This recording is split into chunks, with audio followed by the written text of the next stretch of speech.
Hey there, I'm Mike Rugnetta. This is Crash Course Theater, and today, the bodies hit the floor. We're talking about Shakespearean tragedy. Remember how the Greeks left all the violence off stage? Well, Shakespeare goes another way, with poisoning, stabbing, strangling, and baking people into pies.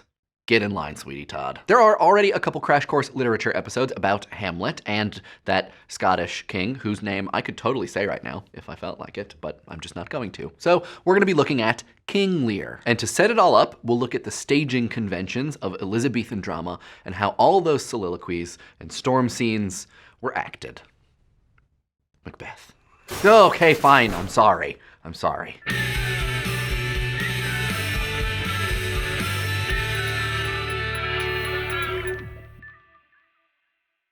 Because of changes in vagrancy laws, actors organized themselves into companies named after some royal patron. They mostly performed at purpose-built playhouses, but when those were closed, looking at you, bubonic plague, they would tour around the country. A company would be made of 8 to 12 shareholders, 3 or 4 boys, a few hired players, some musicians, and a couple of stagehands who ran around with whatever the Renaissance equivalent of headsets and clipboards were. Actors tended to specialize. There were king types, queen types, lover types, and even a few different types of fool, like slapstick fools and clever fools, like Yorick. Shakespeare was an actor. We don't know the roles he played, though there's a rumor that he played the ghost in Hamlet.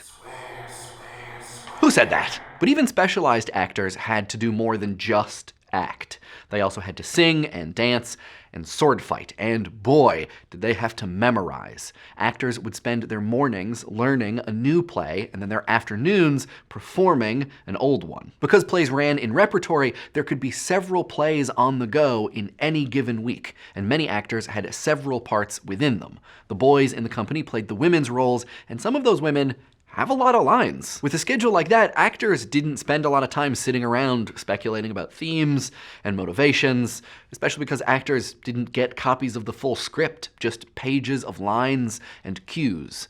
The goal was to learn the lines and recite them without too much overacting. We don't know if Shakespeare hated overacting, but Hamlet sure does. Here's his speech to the traveling players.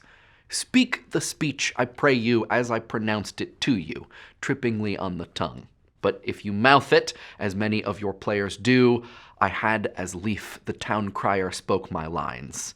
Nor do not saw the air too much with your hands thus, but use all gently. For in the very torrent, tempest, and, as I may say, the whirlwind of passion, you must acquire and beget a temperance that may give it smoothness." Hamlet is telling the actors, don't yell, don't gesticulate wildly, just get the words out, and if you need to emote, do it with some elegance. No mouthing, no sawing. Wait a minute. Am I an overactor? As we mentioned last time, the outdoor Elizabethan Playhouse was a smaller, chintzier version of the Greco-Roman amphitheater. It had an acting area backed by a tiring house, the place where players got changed, overlooked by tiers of semicircular seating, and a pit, the area where working men who paid a penny could stand and watch. Plays were performed in the afternoon to take advantage of natural light, and since this was an era before wireless headset mics, actors had to project so that they could be heard above all of the chit-chatting groundlings.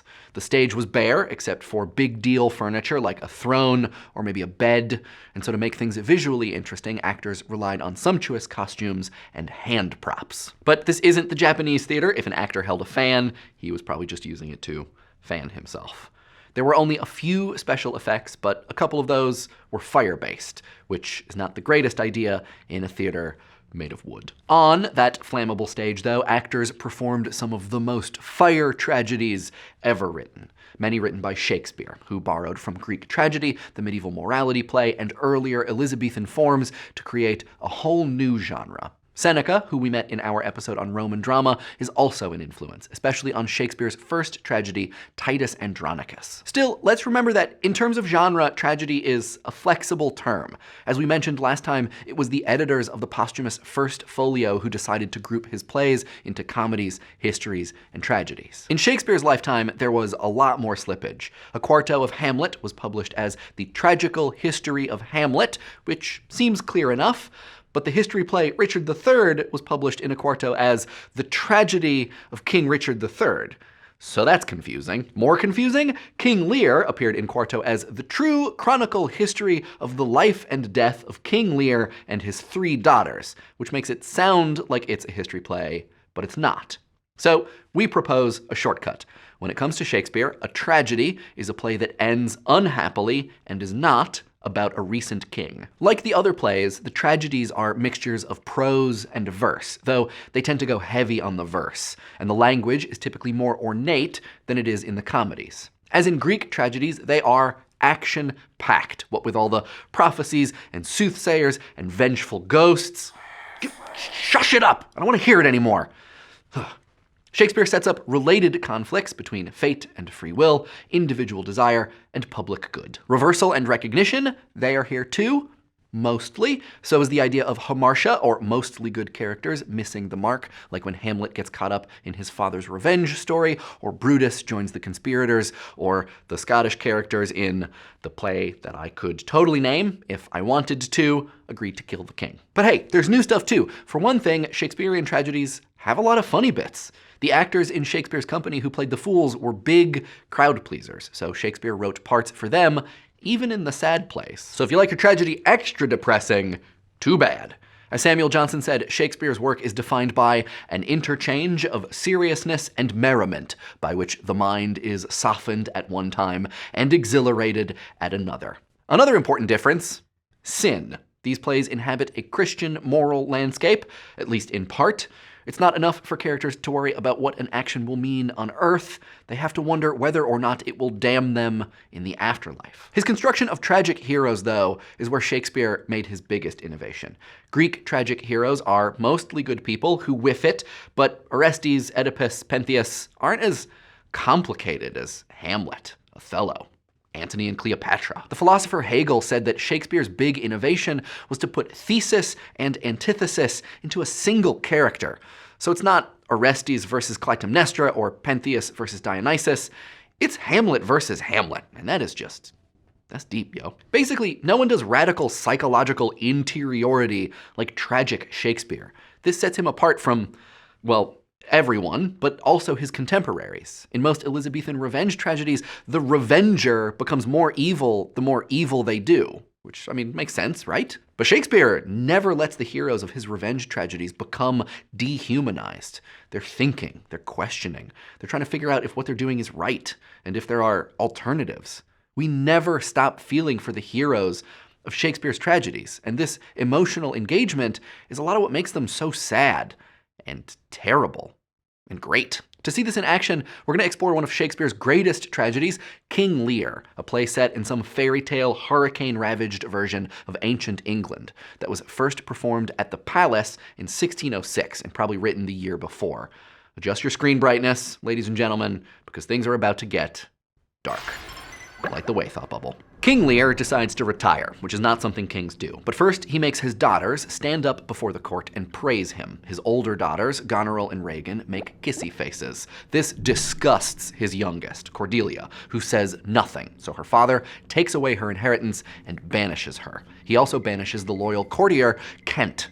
Meanwhile, Edmund, the bastard son of the Duke of Gloucester, is hatching a plan to frame his half-brother Edgar. It works. Even though Lear is retired, he still wants to live like a king, but his older daughters are like, what if you didn't, though? They refuse to house his retinue of soldiers, so Lear walks out into a terrible storm, followed by the disguised Kent and the fool, who soon goes missing. They meet up with Edmund, who's pretending to be a crazy beggar called Tom O'Bedlam, until he can unframe himself. The older daughters decide they'll have to fight Lear, and when they learn that Gloucester is trying to help him, they have his eyes plucked out, saying, "Out, vile jelly!" They give Gloucester's land to Edmund, who they are both obsessed with, because Edmund is hot. Edgar the not hot, non-sociopathic one, finds his father and promises to help Gloucester commit suicide. But it's a weird trick. Gloucester lives. Cordelia has come back from France to help her father, who has gone mad. There's a fight. Lear and Cordelia are taken prisoner, and Cordelia is strangled before Edmund, suddenly overcome with remorse, can free her. Edgar kills Edmund, Goneril poisons Regan, Goneril kills herself, Lear dies of a broken heart, Gloucester dies for no reason. They try to make Kent king, but he says he's gonna die too. Everyone is sad, the fool is still missing, and scene. Thanks, thought bubble? I may never feel happy again. So, at the beginning, Lear makes a couple of wrong calls. He's wrong to give up his kingship and expect to continue living like a king.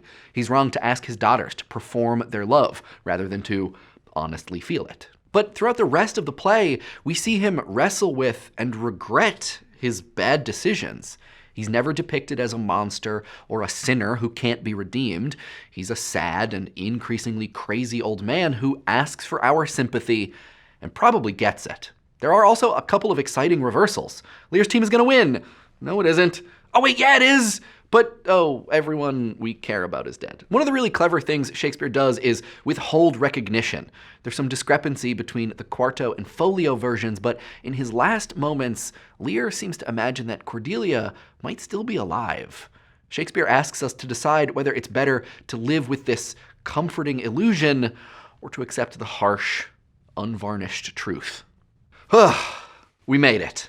And now, maybe we better understand what it is to be human, and to fail, and to suffer, and be haunted by our bad decisions. What is... Stan, has that been you the whole time? You're not my dad's ghost. All right. Next time, it's going to be a little bit more cheerful as we look at Shakespeare's comedies and a genre that critics went on to call the romances or the problem plays. Because, spoiler alert, there are some problems. Until then, curtain. And shush it, you. Crash Course Theater is produced in association with PBS Digital Studios. Head over to their channel to check out some of their shows like The Art Assignment and Eons and It's Okay to Be Smart. Crash Course Theater is filmed in the Chad and Stacey Emigol's studio in Indianapolis, Indiana, and is produced with the help of all of these very nice people. Our animation team is Thought Cafe. Crash Course exists thanks to the generous support of our patrons at Patreon. Patreon is a voluntary subscription service where you can support the content you love through a monthly donation and help keep Crash Course free for everyone, forever. Thanks for watching.